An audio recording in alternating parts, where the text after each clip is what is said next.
It's Friday, August 20th, and they've already started pouring concrete. I had to come and do this inside because it's so loud outside. So they're doing the concrete for the grade beams today. They're gonna need 3 trucks. That's a lot of concrete. There's the Kobe Bryant concrete truck.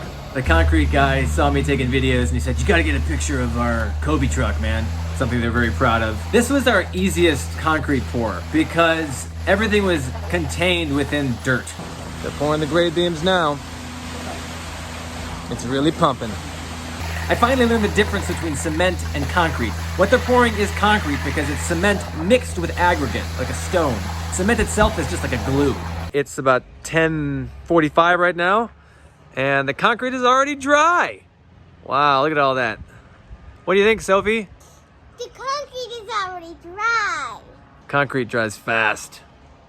So what did we learn today? Well, as I mentioned, I learned the difference between concrete and cement, thanks to my friend Marley Crowfoot. She described cement as glue in basic terms, but I'm gonna look it up online to do some research.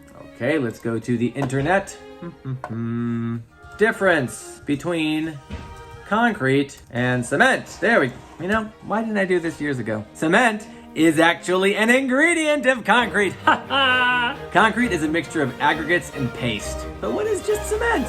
So cement has a bunch of ingredients. Tricalcium silicate, dicalcium silicate, tricalcium aluminate, and tetracalcium God, that was so close. Tetracalcium aluminiferrite.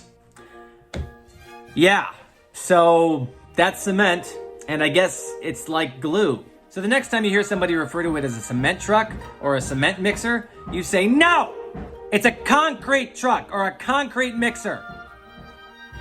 They'll respect you for that.